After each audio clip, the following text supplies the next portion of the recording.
So let's see who's first for today. Is it going to be Justin, or is it going to be? It could be Yuko. It could be Scotty. It could be Terry. The loyal band of followers. The loyal. We like to call them merry men and women. Are they competitive? They've got to be competitive. They're hyper competitive. I assure you of that. There is absolutely no doubt about that. All right, quick little sound check. We have sound. We are good to go. And who was it? Justin's again. Justin's straight on. That is like day 8, bro. Thank you so much. How much by? How much by? Short we were a half little bit head. late. I'm gonna say it's probably. Literally, it was literally by around about. Short half head to a length. 19th to the 30th. What's that? What's my how's my 6 seconds? 19th and 13th. That's right, 6. I mean, there's no sport left for them, so they've got to be like, this is it for them now. They're competing on this scale. We merely provide the platform for people to be able to tell other people, "Ha, you suck." And I won. Yeah, basically, and I won. That's it. Yeah, good on them. Guys, welcome to day 32. Is today day 32? They're all just blending into one day Everyone's now. lost I'm track, pretty man. confident. We're entering in the second month of doing this. I'm feeling that if I could hit day 100 in a row, that would be a really cool story. It's an incredible story. It's like COVID happened. Something to hang your hat on, man.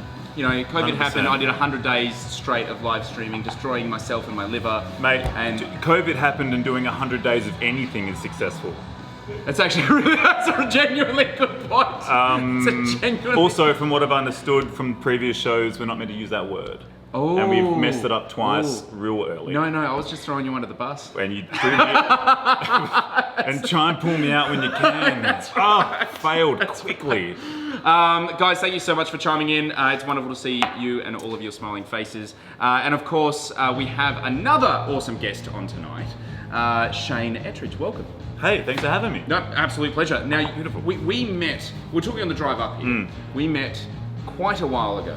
Yeah, it's been many years, and the bar that we were referencing upon for our meeting place was Cork Wine Cafe, as it was known. It wasn't really a cafe. No, well, actually, it was. We did speak about this also, because at one point you could get breakfast there. So this was like, you know, as many of you guys would have seen, a wine bar that was well ahead of its time, and as we said on the way up, arguably be the most relevant wine bar in Adelaide right now if it was going. But in its early days, you could go there and get breakfast. You get bacon and eggs at a hip wine cafe on Goodger Street. See, people talk about how Bell's hot chicken and natural wine was a thing. I'm just saying, bacon and eggs and natty wine for breakfast, I think is so far ahead of the curve. This was 7 years ago. Yeah. If not more. Oh, no, more. Must be more. This is closer to 10, I'm sure. But now things have changed quite significantly for Yeah, you. Back then you were just having fun out of the old King's Head. The King's Head Hotel. And right. It was a very important job for me, the King's Head.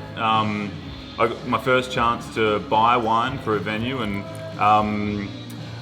which is the chance to buy wine with somebody else's money. Absolutely. Yeah, well, geez, the freedom there. But, you know, in those days, there wasn't a glass of wine on the list that was for more than $10. You know, that was, in fact, the first glass of wine that went on that King's Head wine list for $10 was Balnave Chardonnay, which was Blast from the past. Which was it's an absolute belter too. Like, what's happened to Balnaves? Well, I don't know. What's happened to Coonawarra? I don't know much about Coonawarra Chardonnay in general, but Balnave's Coonawarra Chardonnay at the time was immaculate, and I felt very confident putting on that for $10 a glass. Look, didn't go heaps well. Really? Yeah, it didn't fly. I mean, really? I drank most of it. But at that time, a huge influence in my wine drinking life was Cork Wine Cafe and Travis and Michelle and the work they were doing in there. And of course, as you say, that's where we met in your stint there. And it was my first opportunity to try a whole heap of wines from a bunch of producers that, you know, at the time weren't being shown anywhere else, and I would never have been exposed to. And not just in Adelaide, like Cork Wine Cafe at the time was like on the forefront of Australian natural wine drinking, or natural wine, just like, you know, labels of those styles of that ilk and stuff that was being imported. They were on the forefront nationally. That wasn't just like at the start of it for Adelaide. Yeah, well, actually, that's actually a really good point to make, because you know, some of the stalwarts of like natural wine in, say, in Melbourne, Sydney, like there was very few. I think the only one that I could remember in Sydney would be, oh Christ, the name escapes me now. Why does it escape me? absolutely brilliant place in an old. I think it was in an old brothel, wasn't it? You're getting confused with those brothels again. Damn it! I hate when that happens. No, it was like the hub. It was basically like there was Sydney and Adelaide, and that was it. It was definitely not Brisbane. I can assure you of that. Brisbane was only just became cultured in the realms of natty wine. That would have been a tough time to find stuff up there. Yeah. But they were, and of course we've actually had and tried to guess unsuccessfully because I haven't tried a lot of Travis's wines until like literally the show. Right. I knew he made the wines, and I tried a couple and bought a couple. I'm particularly partial to the You Me wine that he does.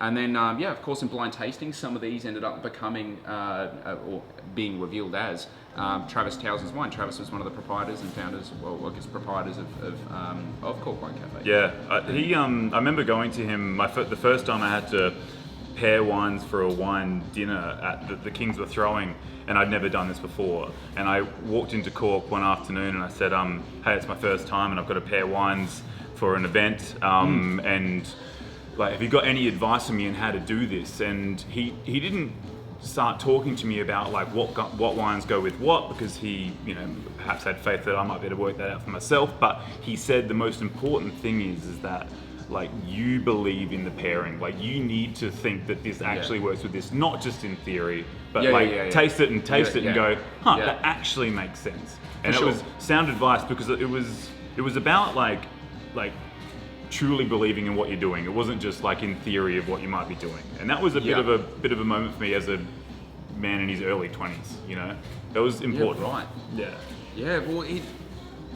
Well, firstly, you are definitely going to have the option and opportunity to match some wine with some food tonight. Cool. That'll be good fun. But obviously, Travis, and we're talking about, say, Travis and Michelle and Cork Wine Cafe, and that graduation from becoming purely a wine bar owner to being more than just a wine bar owner. And you've actually made that great leap quite recently as well. Yeah, it's a funny, like, I don't know if it's for me it's not been a leap, because I haven't had to sacrifice one for the other. I've been in a fortunate position where Proof, of course, I do with my great mate Joseph Wilkinson, and that's been a relationship that's been... Do you just call him Joseph? Yeah. It's basically just myself, his partner, and his parents that call him that, I guess. Yeah. Is he in trouble? Often. Often. But that relationship, that's probably 10 years old now, or more, probably more than that. We've lived together, and we started Proof. It'll be 7 years in August, and we will get there.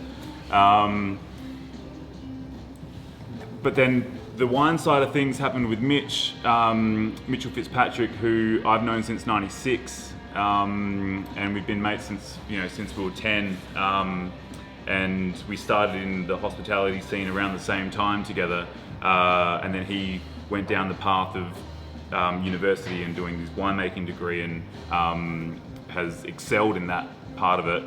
Around the same time that he graduated from that was the time that Joe and I opened up Proof, and Mitch and I now have had the opportunity to get together and start Hills Collide, with the help of some dear friends within the industry who have helped us along the way. And the first one was in 16, and now we're in 20, and we're still going. And it's been an interesting journey to see the industry from both sides, to get an understanding of the challenges from those who are selling wine to bars from the perspective of someone who was always just buying wine.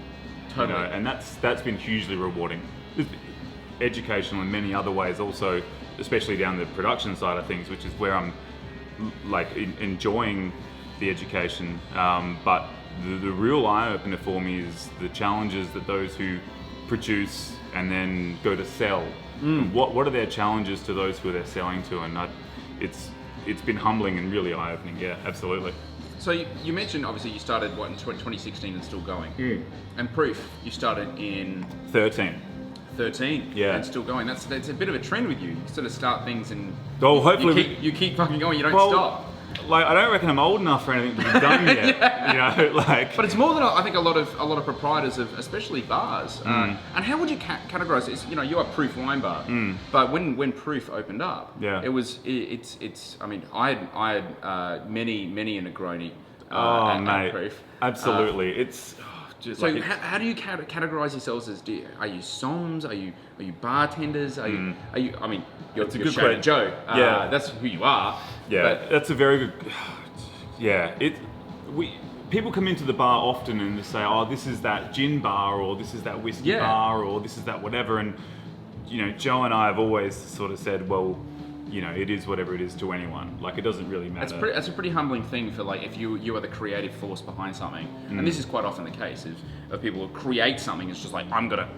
This is what I want to showcase to people, and what, if you don't fit in, basically fuck off. Well, in 2013 when we opened, we were all in waistcoats, ties. We were selling 3 different kinds of oysters. We had a full-time chef. Fucking serious? We had a I missed this. Yeah, you missed it. Do you have photos? You missed it. Well, yeah, we got photos. We got the old menu. It's yay big. You know. Wow. We had 10 staff on a night. I mean, you had Nikki Friedley on recently. She was the host. We needed a host when we opened. Well, that's what we thought the product was going to be. And what you necessarily think a product is and what you think your bar is, we worked out quite quickly that the consumer and what they wanted quickly decided what we were going to be also, because you know, we were there to like serve the people. That's what our job was. Now, we had an idea of what they wanted, but when they said something different, well, if you say I don't want to do that, well, you're not going to be there for them soon anyway, you know. So we were quite reactive to them, and we lost the waistcoats, we lost the ties, we lost all of the oysters. we focused on the toasties, and we thought, oh my god, that's right. You know, so this is what we've become. Look at me now, Dad. You know, like, yeah, that's right. I'm making sandwiches for a living. I mean, in reality, I could have just stayed at high school and worked in the canteen. My high school's never asked me back to talk about like toasties and what to do in Year 12. Is that the secret, do you think, between, you know, because I would find it hard pressed. Now, first, I've just remembered that bar in Sydney's Love Tilly Divine. Oh, of course, Love Tilly was the only other one that I think was around when Cork. That's pushed. I still go. That's still ticking. Yeah, and still that's ticking a great as place well. to be. And again, they have that similar attitude and mentality of being able to move their own creative vision. They will be humble enough to change their creative vision based on what consumers actually want. Yeah. Based on what, you know, customers they have available, because they're there to serve, but they're to help people. You obviously have this very amazing sort of mentality that, if I'm to be frank, isn't quite often shared in the industry. But what also isn't shared in the industry is having a fucking bar that's lasted 7 years. Well, yeah. For us in-house, it's always been like, it's not very complicated what we do. I mean, what we sell and what goes into what we sell is quite complicated, and what goes into this bottle is complicated. But our motto in-house has always been like, take what we do but not ourselves seriously. Yeah. You know, so we try to make sure our service is always on point, but not to the point where we're like looking at each other and having arguments behind the bar because someone didn't do something like to the nth degree of how you would have done it. Let's make sure that we're having a good time whilst we're doing this, because we've got to like stay true to what hospitality is, and that is being hospitable. Like, let's not get too over the top with this stuff, you know. We are professionals because it is what we do for a living. It is our profession, but jeez, man, it's good fun. Like, it's good fun. It's not a bad industry to be in. No. I mean, right now, it's. But you were saying, like, you've taken a bit of an interesting tact as well, because what we've found with sort of bar operators, or anyone operating a business right now, they're given a myriad of different choices, and some are available to some and some are available to others. You know, and you've done an interesting one. I've never had someone on the show that's actually, and it's a pretty common one right now, but you've put the bar essentially into hibernation. Yeah. Haven't you? And just sort of, like, wait it out. It's got a hold for the moment, and I don't know if it's popular opinion or not. I am, for one, quite happy with the assistance we've been provided by the government, and it does help. It does help, and the nature of our business, and I can't speak for other hospitality businesses in this sense, but the nature of our business is such that we can hold, and we can come back, and we can. I mean, in theory, no one's ever done this before, obviously, but we're still quite optimistic that we can come back in a form that resembles exactly what we were doing before. Yeah. And that hope for everyone is sort of what's keeping us going. Otherwise, I mean, like, I would have chucked in the towel. I would have said no to this, 100%. You know, I was like, no, catch you later. The industry's done. Well, you're actually saying this on the drive up, which I actually found really interesting, because to be absolutely honest, the thought never occurred to me that when we wanted to start the show up and we wanted to be able to showcase how important wine is to not just us, but also to a myriad of other industries as well, and people in those industries. The opportunities to have any member of hospitality, any food and beverage member at 5 p.m. every single day. It's right now. Could only ever happen now. Yeah. Literally. Yeah, pandemic opportunity. You've cashed That's what we call in on a it, pivot, my friends. You've pivoted. Absolutely. That's the word of the moment. Pivot and innovate. I didn't know this was a term other than in basketball or netball that you could pivot. Geez, I'm missing sport, mate. I know, and speaking of sport, it's killing me. And before we're going to go on to the only sport left on Australian television, I feel that we should answer a couple of comments. Yeah. Sarah Yuko, Elle, Scotty, Christina, and Amanda, thank you so much for chiming in nice and early. Hi Shano, hi Brendo. Georgie Davison Brown, who was on last night, is chiming in as well. Yeah. Dream Big BC, that's what I'm doing. That's why Shane's here. That's why you were here. And very humbled because of it. So Terry was in isolation because he got tested for the old Rona. Right on. And turns tested out, positive or tested free of Rona. So drink. Free of Rona. Yeah, free of Rona. Top work, Tez. It's Tez. Is that where we're going? Terry, you are now Chris and Tez. What's up, Tez? I wish we could time warp back to Cork so we could all experience the magic. Who was that comment by? That was Amanda. Yeah. Cork was honestly amazing, and that's where I met your lovely other half, Josh Picken, where we met when you were finishing up at the King's Head every night, pretty much every night. Oh, absolutely. Then we had to kick you out when we all wanted to fucking close. Hey. We appreciate the semantics, minor details. Yeah, very minor details. I told you not to bring that. That's like Jay Marinus. That's why we had the talk before we started. That's why we had exactly. Yeah. Love Shane from Jay Marinus. Much love out to you as well, Jay. And Jay, hey Jay, if you're still chiming on, I want to know, were you the first customer for the Thunder Dot? What a concept. That is like, can only come out of the mind of several mad men and women. Only a few weeks ago. On a hell of a lot of shrooms. It was brilliant that like everyone was like, hey, look, we'll deliver wine to you. I mean, everyone's always been delivering wine to people, but they were like, we're going to deliver wine. We're going to deliver wine. But now we're going to deliver wine in robes, and we're going to play music, dance, and your neighbours are going to get annoyed. I had a message exactly 15 seconds before they rocked up from Mark Hamley. Yeah, I was like, out now. No, he was like, what song? What's the entrance song? Oh, for sure. And I think, I don't know, maybe I'm one of the weird people, but I've always wanted an entrance song. What are you, a wrestler? Yeah, like WWE? No, but more like just like the Undertaker? Just some sort of like, no, I mean, not like, that's a bit naff. Yeah. I think they're all going to be naff. But it's kind of like, you want some sort of like song when you walk into a bar or something to just click on, and then you can like walk, everyone else is like normal speed, but you're slow-mo. And this song's just playing, and everyone's hearing it and seeing you in such a, that never happens. Yeah. But you got to have it. I got to have Pony by Genuine Players. I'm just imagining standing in the ring, waiting for you. You come out in your robe. They rocked up and they Pony. danced. Oh, it was, and you know what? Nailed it, because they made us all laugh. They made us have a really good time. They dropped off some wine, and it was just a really wholesome. How important. And they were just, everyone was sort of. Like, they're obviously trying to do it for very similar reasons why we're trying to do this. It's happy hour. It's just trying to like have a decompression and be like, hey, surprise, we got you some dope wine. That's an awesome thing. Crucial. I want to know, were we the first ones? I just really want to know. We were? Oh, dude, that is so good. That's like a huge tick. It's going on my resume. Well done. Was the first person that Thunderdot came to. Dear employer, I was the first person that Thunderdot sent wine to. I think that's actually worthwhile employing. Yeah. If I saw that on someone's resume, I think, you know what, they're going to be. Well, they can't now because you had it. Yeah, exactly. So you're not going to receive that resume. Oh, yeah, I know. Yeah. Don't bother applying for a job here. Darkness, my old friend.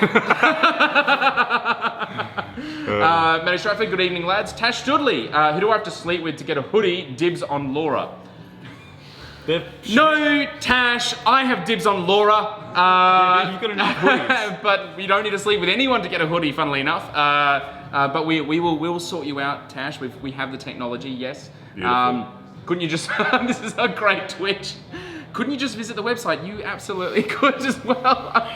I miss Proof, and I miss all the bars. No. All the fucking bars right now. Yeah, absolutely. I miss the seeing my friends who have the bars and work in the bars. That's a huge one for me. Like I'm going to take a knockoff, mate, or not knockoff. I'm going to have a break, and then you just go do a lap of the block. You pop in, you see Marsh at Pink Moon.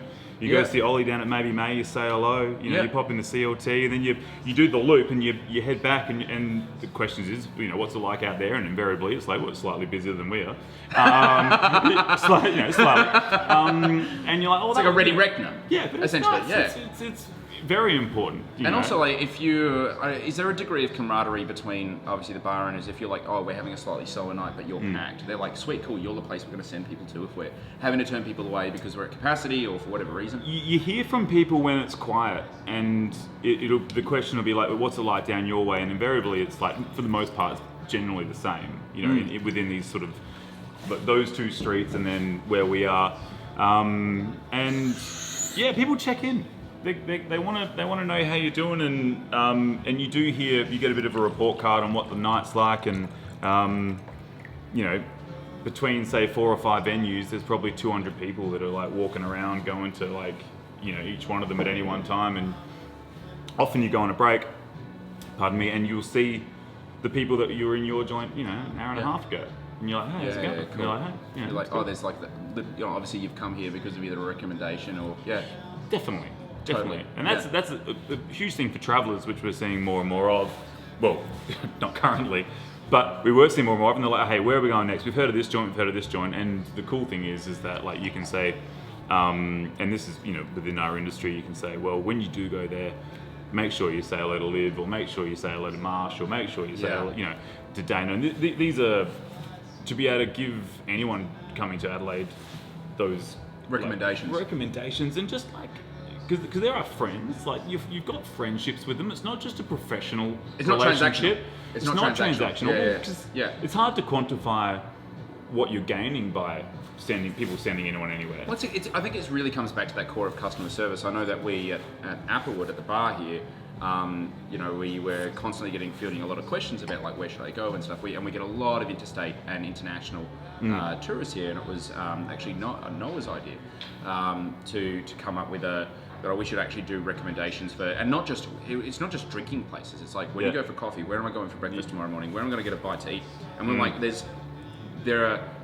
there's like a commonality between people that like what we do, and like what other people do, but then there's and there is plenty of, I guess, online places that you can go to navigate to find out your own thing. But absolutely, a recommendation from a trusted source is worth so much more than that. Yeah, why? Like the assumption I've had is a really because good time here. You should go here. You're gonna get just as good a service or just as good. And you poured me a great glass of wine. You must know where the best coffee is. You're like, well, I don't. I've got a mate who can do it. And I like him.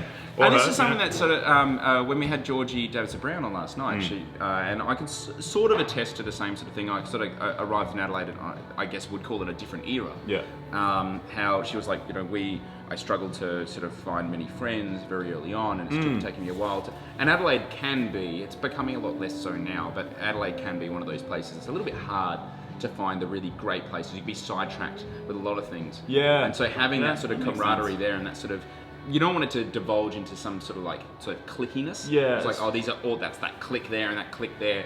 I don't really think Adelaide's sort of big enough to have individual. I mean, we have the Barossa and then everywhere else. I think it's sort of like how it works. That's interesting, man, because like you're right. Like I guess for those who know what might be considered good by the industry, we think there's plenty of places, but outside of that, there's heaps of places. There's like a million joints you can get coffee, but I don't know. There are a million places you can get toasties. But there's only one place you should. No, but there's millions. Like there's you can get a toastie anywhere. There's something about having a toastie at Proof that's just different. That's just a little bit different. And kind of hilarious because we will charge you at times $17 for a glass of wine and $10 for a sandwich. like often your wine is heaps more expensive than your meal. You know, That's actually really. it's the cheapest meal. I mean, when I go out, my booze is always more expensive than my meal, but that's a problem that's probably unique to me than anybody else. $10 for dinner. $10, we got you sorted. All right. Well, jumping back to the comments, hello Madge, you sexy beast, is chiming on. Terry Rawson, drink. I think we've drunk plenty. Pivot that was great scene. Yuriko Zello was number one. Thank you so much, Jay. You have no idea actually how much I'm going to be retelling that story and resharing all the video content that we got out of that. That was just too good. Miss seeing all my hospo friends. Yeah, I think we miss seeing a lot of our mates. And are we wearing pants, Tash? He is. Brendan is. He is. I'm not. I'm going to make sure that I don't stand up and ruin the whole sort of elaborate ruse that was just not in any position to stand up right now. Insider genuine recommendations are the best. Like-minded crazies from Chicky Hill. Thank you so much. I think you're right. I think that there is that. I was always taught that a consumer or customer recommendation or a friendly recommendation, and this is again, it's about this customer focus. It allows the customer to go second. Yep. It allows the customer not to be venturing into the great unknown and trying something that they just might not like because it gives them a chance. So if someone else has tried this, they've said it's all right. I trust them. Yeah. I'm going to give that a go. Hey, and if it sucks, it's like, hey, dude, that guy. Yeah. Not but listening there's to also him a degree again. of forgiveness as well. It's like, yeah, well, it wasn't for me because clearly I still like that guy. I think there's like a degree. Yeah, I pay more for wine than food, like I did last night. It's a very common thing. It's not just wine as well. I mean, it's spirits and beer as well. 100%. But getting onto sport, you've brought a wine. We're going to be doing a cheeky little bit of blind test. We've got these really cool graphics. And I guarantee it's going to take less than 5 seconds for Terry to call us a drink. Do you wear a blindfold during this? No, I don't. But we've got the blind blinds. I could wear the panda. That's a different segment. That's a different segment. It's a different segment. It's the late night show. It comes with the little yellow subtitles underneath. Yellow adults only. Adults only. Yeah. I'm pretty confident this. I would be very concerned if there were no adults chiming into this. For reference, we do have controls in place to prevent that. Georgie's mum checking in. Oh, Wendy, good to see you again. I hope you're well. I hope we didn't embarrass you too much last night. Thank goodness for growlers. Butcher Breaks.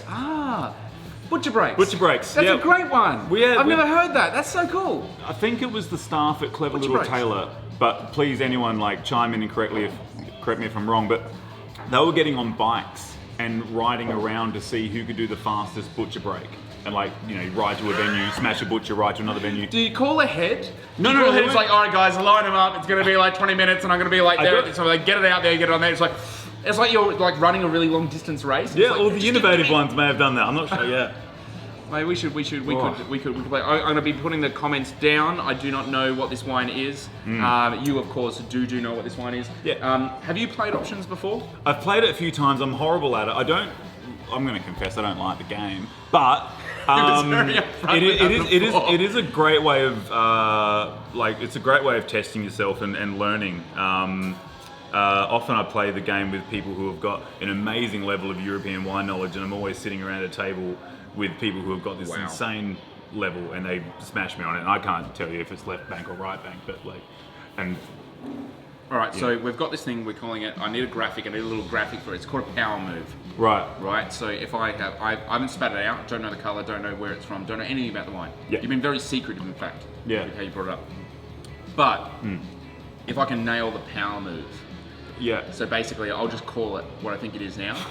Just call it now. Yeah. And then what happens? Because I just leave. Glory. Just glory. Oh, glory. I think that's worthwhile. I'll put my pants back on. I'll put my pants back on. I'll get out of here. I'll leave immediately. I'll run back down the hill. Yeah. All right. So immediately it's red. It's Grenache. It's from McLaren Vale. It's from the Northern Vales. It's from Blewett Springs. It is. I'm going to say it's like Fugazi in the realm of kind of barrels. Yeah. Style. Keep going, man. So it's like, I have absolutely no fucking clue what the fuck it is. Keep going, man. But I'm pretty confident that it's like 2000 and I'm going to say it's got a little bit of age, but not too much. But 2018. So the power move is just picking the year. No.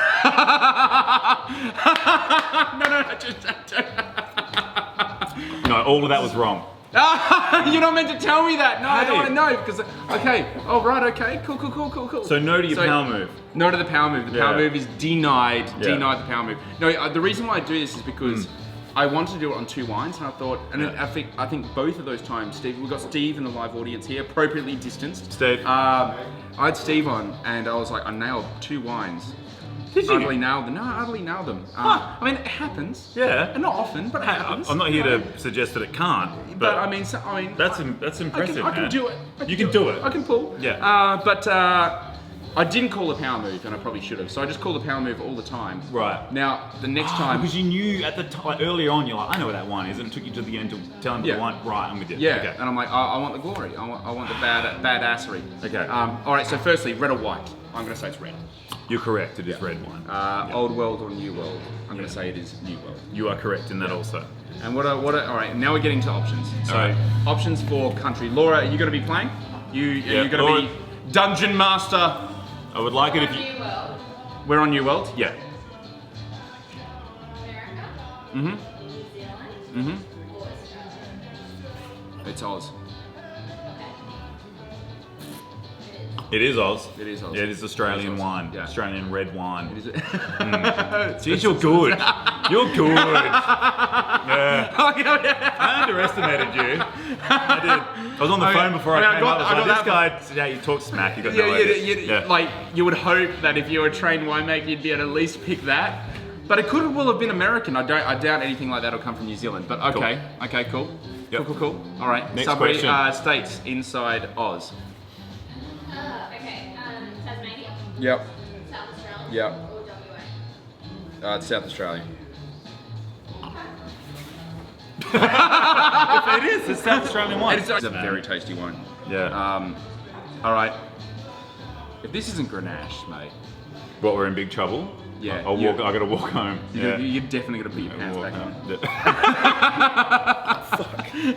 I don't know where now. Anyway. All right. So sub-regions inside SA. So Adelaide Hills, Clare Valley, or McLaren Vale. Fuck.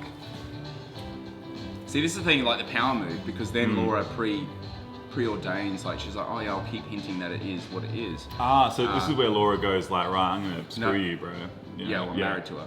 Yeah. You remember, like marriage is like a war, and you have to win every battle you can along the way. Whoa. And Laura wins way more than I ever do. On the back of that comment, I understand why. Yeah, Yeah, it makes a lot of sense.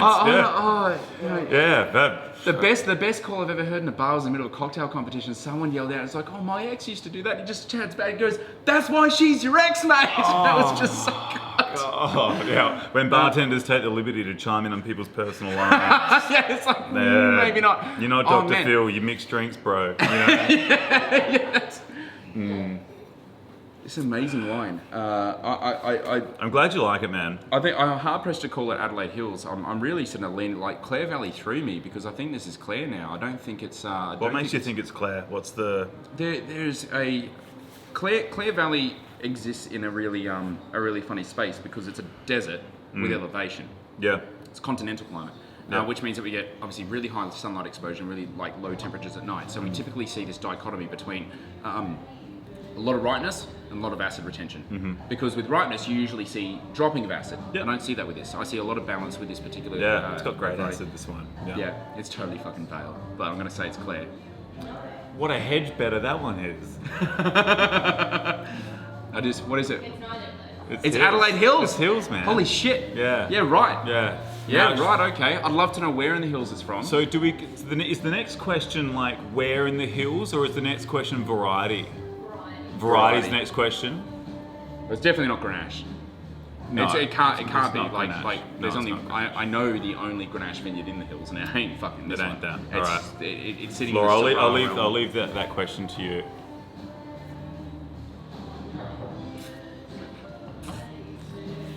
Is it Syrah, Nebbiolo, or Cabernet?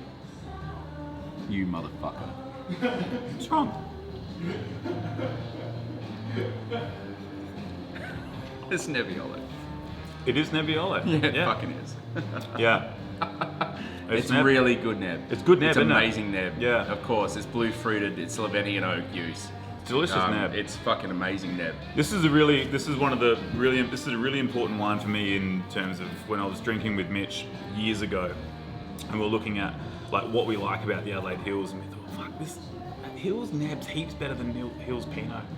Totally. You know? Yeah, it makes absolute sense. The only problem we have is like clonal variation with Nebbiolo and stuff like that. Yep. Is this what I think it is? We've got the same clonal variation issue with Pinot on the Hills also. Like, oddly, Pinot's an interesting one. Pinot, I've found, and you know, BK would be a really good, obviously, person to chat to about Pinot. Like, there's nobody's business, but we find some really weird oddballs, like something like a D5, like this stupidly geeky stuff that no one should ever know, but D5 V12, which is a champagne clone, actually makes really good red wine here, Right on. and really good varietal red wine. Whereas, like, you know, your typical MV6 777 and stuff like that, too, you know, it takes a very particular site and management to be able to do really well.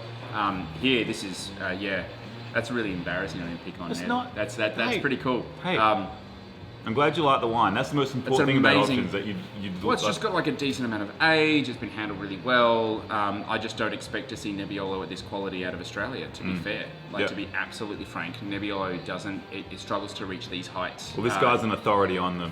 Because of on it. panel. It's not. Really? Nah. Fucking Lambert? Nah.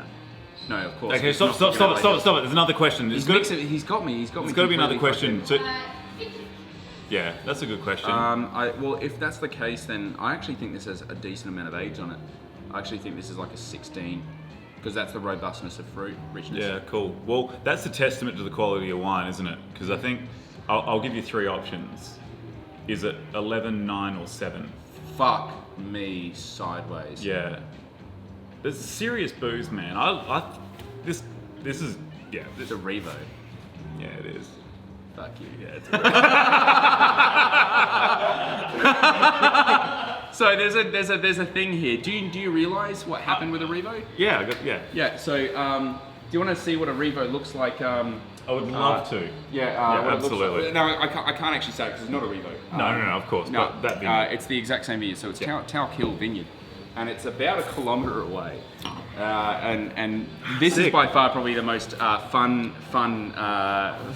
tasting for me, because it's like, that is amazing. So in terms of vintage, was it 7, 9, 11? Yeah. It's definitely not 11. I can assure you, because what I know, because I know this wine really well. Yeah, well, Evidently, you I don't think. know the flavour of it. But I also know that they stopped producing in 2010, so there is Good no get. 11 in existence. Good get. I'm going to say 09. Yeah, it's 7. Fudge knuckle. This is Yeah. so good. This is so good. How's the life in this wine, This man? that's young. Yeah. That is so young. I don't reckon there's any left, so I'm So- sorry, but You can. Oh, and it's the Lunga Macerazione. So Yeah. this is his. It's not just a Riva Nebbiolo. No. It is the granddaddy of it. Oh, mate. Yeah. You know, I'm not even like. It's- I'm a cheap drunk. You know this. You don't need to open this shit. for me. hey. Thank you. No, seriously, I'm glad you enjoyed it, man. I think it's This is insane. This listening is to gnarly Peter as. Godden talk about Nebbiolo is also a great thing to do. So Peter, and this Yeah. is you're talking about an authority on Nebbiolo. I knew you were dead right. So the Towkill Vineyard is well, I'm going to say it's less than a K, maybe about 800 meters away from Panel Essi Panel's Yep. Nebbiolo. Now, do you know why there is a concentration of Nebbiolo in Gamaraka? No, I do not know why. It is really cool. Nebbiolo and calcareous soils go together like basil and tomato goes together. Right on. You really need calcareous soils. It doesn't like to grow in acidic soils. That's why Nebbiolo doesn't, we don't see so many truly great sites for Nebbiolo. There's very few Yeah. truly great sites for Nebbiolo in Australia. Okay. Not because Nebbiolo is not a perfect climatic match, but because our soil is so acidic. Right. So to try and find any calcareous material, so we're talking limestone, chalk, or anything like that, we're such an old fractured country. All of that material is really sort of fractured down. It's really Right. quite powdery. So Towkill is quite literally an open cut talc mine that has been remediated. And it is a massive gypsum deposit Yep. where all the growers around the area have basically found a lot of success growing grapes. Brilliant. And then it was a scab grab to be able to get all the land around Sites there in it. to Yeah. be able to Cool. get but this vineyard This vineyard is awesome. They planted this on the mine. Right. They planted it literally on the mine. This is the property that the mine's And actually they on. found gold, ladies and gentlemen. Yeah, 10 different clones of Nebbiolo interplanted with 5% of Barbera of 3 different clones. This is literally, if you're a winemaker or you're a wine nerd, this is porn for winemakers. This is, and it's double height posts, really close density planting. You can't run any machinery in it. You can't even get approval to plant vineyards on slopes like this anymore because of things like erosion and stuff like that, controls we have. So this vineyard, in its form, simply will never occur again. Like you won't. Cool. Yeah, this is insane. And unfortunately, And Revo finished done in also. 2010. 2011 was the straw that broke the camel's back for a myriad of reasons, but it was a very tough vintage. Absolutely. But Peter Godden. Now, am I correct in saying he was the head of the AWRI? I don't know if that was his title. I His know he title, certainly worked within the so AWRI. he was one of the main guys. Yeah. And I've been fortunate enough to judge a couple of wine shows with Peter.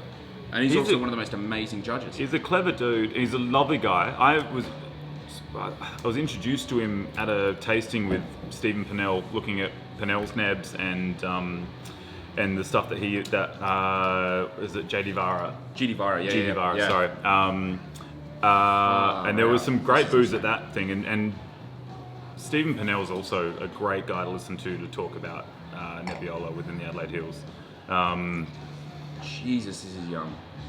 This is seriously, that's got another comfortable 10 to 15 years in it, at least, at a minimum. 7, man. It's 07. 7. Yeah, that's just, yeah. I reckon What's even what? I was living in a really What's small even unit, what? paying like $100 a week to live. But I was in 17. 07. I was in my final year of high school. If I was extending my maceration in 07, it wasn't with wine. You know what I mean? Yeah, that's right. Fucking hell, that's incredible stuff. That is insane. Yeah. That is. You pour that out. All right. Yeah, absolutely. What am I doing? So we're drinking this one, right? Let's have a look. Tip it out. Go for it. Jumping straight to the comments. So, Arriva Nebbiolo Corky. Yep, sorry, this is Corky McCorkface, the dad bod spittoon. So wrong, so wrong. Yeah, no, I was so far off. Again, it's not about nailing it. It's about rejigging my particular thinking. The smell threw me. It was just, it's not a richness, and actually it was the tannin that sort of gathered away. And the tannin on this is actually not so glaringly dense. Yeah. Right? Yeah, it's pretty wine, man. Bow. Yeah, no, that was so bad. It was awesome. Hey, Brendan's a winner on my books. Oh, again, that's my lovely sister-in-law. Thank you, Kerry. That's nice, Kerry. But I can take the sass. It's okay. It's all right. I think if this is Grenache, whoops. I think maybe there could have been some Grenache thrown in here, but chances are it's not. I got my Unico 2016 Never the Go. Nice, Jess. Thanks again for chiming in as well. Good to see you. Brendan needs a break from tasting. Maybe his form in the last few days isn't good. Not unlike you, Justin. Your form has been utterly fantastic. What a the last sledge. 8 days. It's What a sledge. Are you blind tasting at home, Justin? Yeah. Honestly, are you in better nick? Are you doing heaps better than this? I'm gonna work on it. I'm gonna hit my sort of like Rocky montage in the next 12 hours. I'm not gonna sleep one little bit. I'm gonna pull out all my little books and Call me. Call me. Yeah, that's right. Damn you, Justin. You got inside the guy's head now. This is meant to be fun. Honestly, it was very, very much good fun, and it's part of the learning experience. You can't win all of them. I'm not an expert. Although I like to tell everyone I am. I'm here because you're an expert. He's not an expert, everybody. I'll catch y'all later. What's the difference between wine porn and... Oh, Kerry. I'm going to just pull this one because this is big label energy. Big label energy. This has big label energy. Right. This has big label energy. In my opinion, and therefore because I control the show under Terry's instruction, I believe this though indeed, because it's one of those wines that you just can't get anymore. It's like getting a Jacques Parfenet. Like Puff Daddy don't exist anymore, so you ain't gonna find a Jacques Parfenet anymore. But mate, this is I'm glad you've liked it, man. So I got to ask, Yep. because we operate in the realms between, we have obviously Unico and Harvest wine brands. Yep.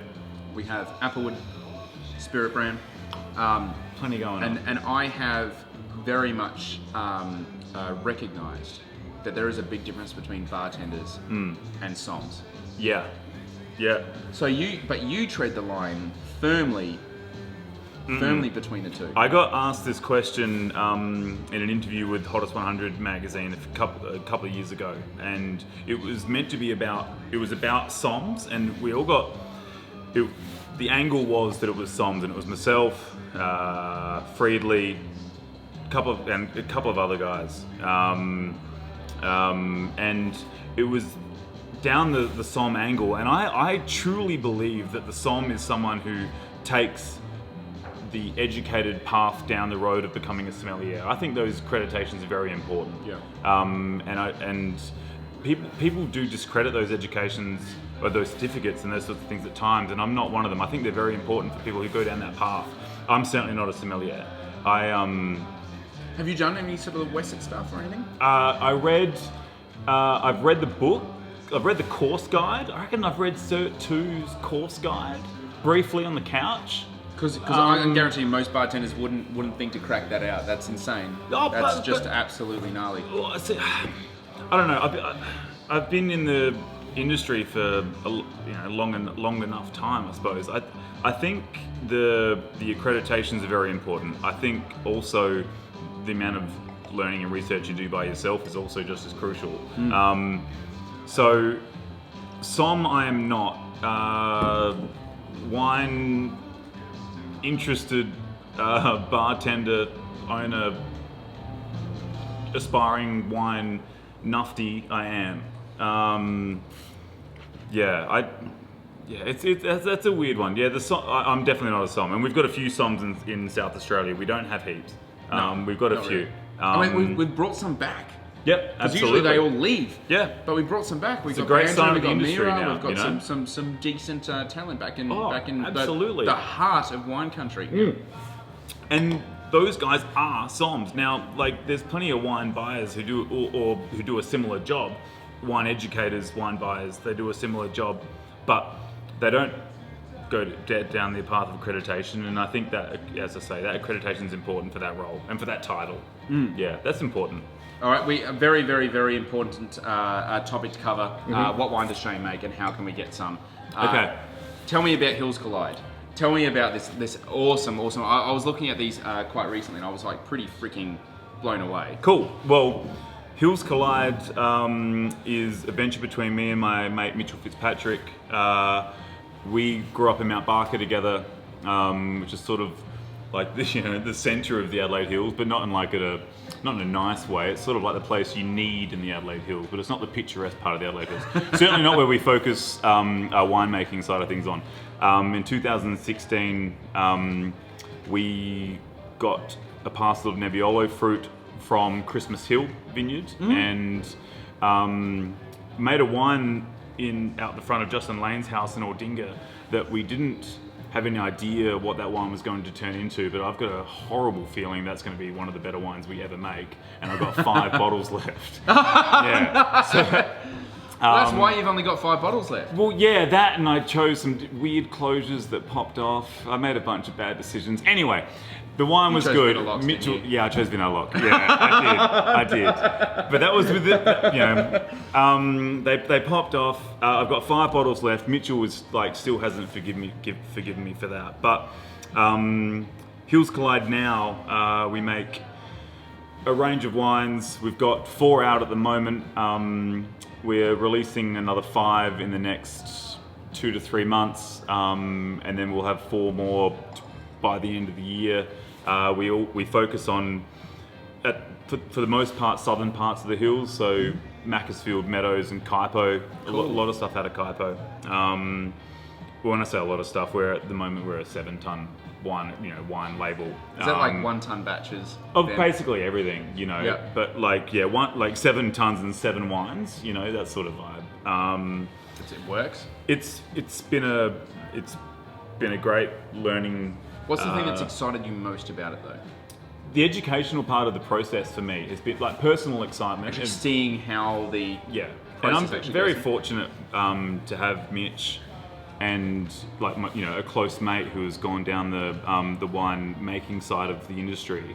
Has been that I'm able to learn like bit by bit how that works. This particular vintage has been very challenging because I'm not able to be there with him due to the restrictions. But it's going reasonably well. I'm having a great time, and I get to work with a close friend, as I do with Proof.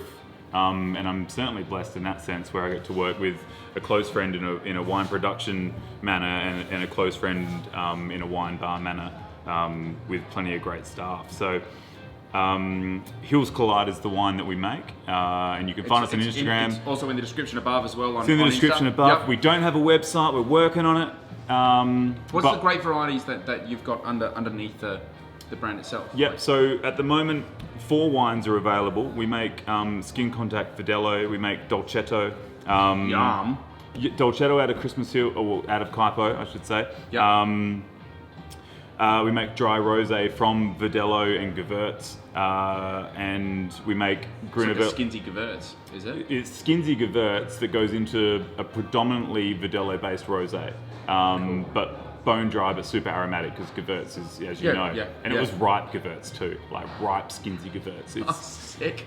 Which adds nice aromatics, and we make in that range also. There's some off-dry Gruner. What we're releasing soon is dry Gruner Cabernet Gewürz blend, the one that you all know and love and everyone's always asked you for. Everyone's always asked you. Honestly, I'm hankering for some Cabernet Gewürz blend. Seriously, and we can't even get Cabernet ripe, so it sucks. I have to leave it to everybody else. We've got Nebbiolo coming out soon. Sick. Yeah. We've got a Sauvignon Blanc from 2018, which is super oxidative and Jura-esque style. I reckon that really excites me. I reckon that's a really fun. I had it again the other night. I was like, this is why you only have 5 bottles of things, bro. You gotta be careful with that. Yeah, and when you can't only get high on your own supply. When you only make 250 bottles or something, that's right. Drink 200 of them, you're in a bit of trouble. Yeah, but it's been a very rewarding experience and something that we're certainly we're learning a lot from, and being able to do that venture and also Proof with a great mate has been, mates. Everything that you can possibly hope for. I'm a very happy man. Absolutely. Well, I'm going to make you a little bit happier because we can't let you out of here without doing a junk food wine pairing. Hey! This is going to be very, very, very controversial because we had the classic flavour. The classic flavour. Right. But this is my favourite flavour. Okay. And it turns out I'm a bit of a weirdo because, say for example, when it comes to twisties, I'm a chicken man. I'm not a cheese. I know.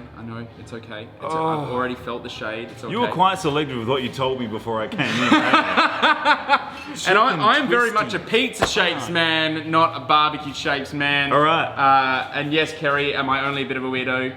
I'm a maximum weirdo. We're jumping to junk food wine. There's another graphic. Yeah, this is semi-pro. Absolutely. This is semi-pro.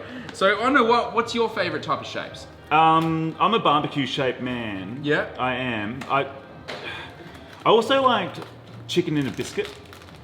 So do you remember chicken in a biscuit? It was also a boxed biscuit, like junk food. It was called chicken in a biscuit. It makes me feel like they're grinding up chickens and turning them into biscuits. Hey, they might have been. There weren't many checks and balances. This is what happens when there's leftover nuggets from McDonald's. They just turn them into this. I'm not even sure that was like bad leftover nuggets. It might have just been the nuggets. Yeah. All right. So we have. Okay. But chicken in a biscuit. This is the worst game of Jenga I've ever seen. All right, so we have barbecue shapes. Pizza shapes. It's what everyone wants. They're not getting tonight. They're getting pizza shapes. Yep. What goes with this? What goes with pizza shapes? Oh man, so much better. Oh, that's a good snack. It's not bad. It's hard to talk when you're in your mouth. It's like a cotton mouth thing. It is a cotton mouth thing. Also, yeah.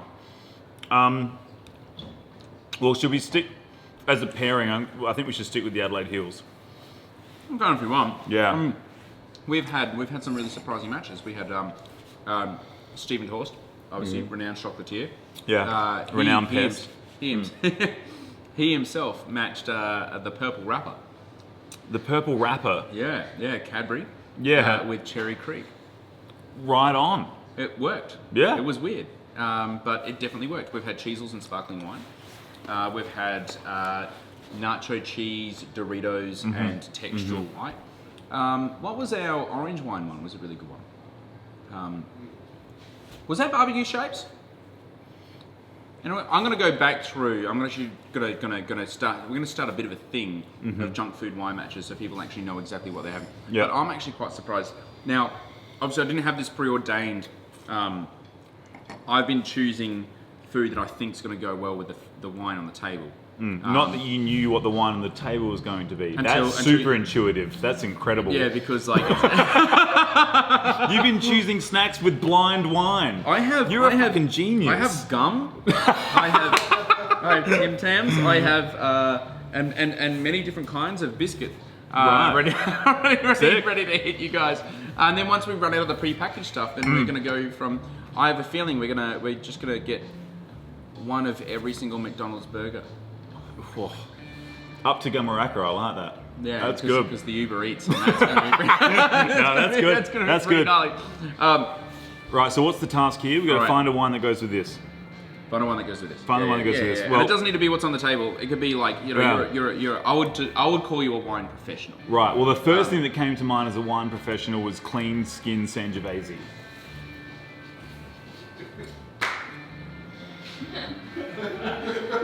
As a wine professional, that's what came to mind immediately. Is it because of the pizza thing? It's like pizza wine, Sangiovese pizza wine. Hey, don't put me in a box, man. Yes, it's 100% because of the pizza thing. No, it's actually 2007 Arrivo, Lungo Maceratiano Arrivo. It's the only one that you could possibly have with this, which means you should never eat pizza shapes ever again because the wine's not available. Spend $3 on this and 100 and whatever dollars on the other stuff. It's a very rewarding night. And I reckon Davila and pizza shapes. Nero Davila. Alright, let's have a crack. Alright. Do you want to grab one of those glasses over there? No, I want a clean one. Oh yeah, no, just do In that. there. Yeah, no dramas. I reckon with pizza shapes, the stemless glass is probably the way to go. Tumbler. Also. Tumbler's the way. Tumbler. I'll do the tumbler, you do the glass.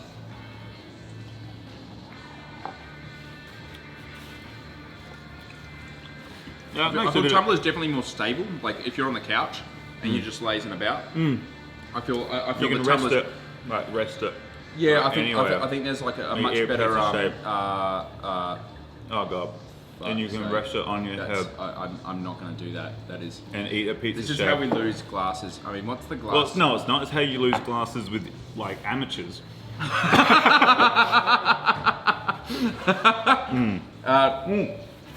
That works.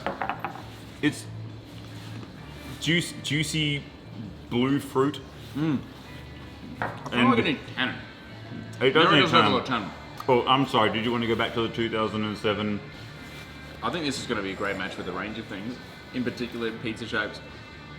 True. I think Nebbiolo and Sangiovese are like in that sort of like where you can get some early tannins, and I think clean skin's a really good idea because it's typically not going to be aged. It's going to be like an early release. 100%. You'll have, like- Or it's going to be really old and they just never put a label on it because it never sold. You know? This is Jeremy, another mumblefuck wine. The name, chaps. The name is Clean Skin Sangiovese.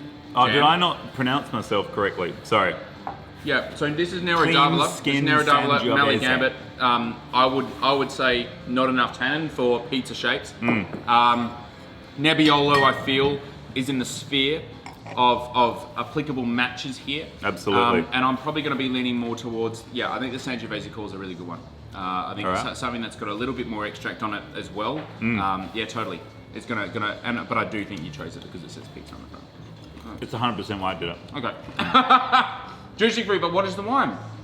Sangiovese. I mean, okay, let's pick one. Main and cherry. Yep. Good. Main and cherry Sangiovese. Main and cherry Sangiovese. Yeah, Or- current release. Or Yeah. if Main and Cherry don't have a label on some of theirs, the clean skin Main and Cherry Sangiovese. Yeah. 100% that one. You're all some amazing people, and I hope everyone has a good time. Oh, thank you so much. And on that note, I think this is like, where's the barbecue shapes? Sally Sassy! Oh, mate.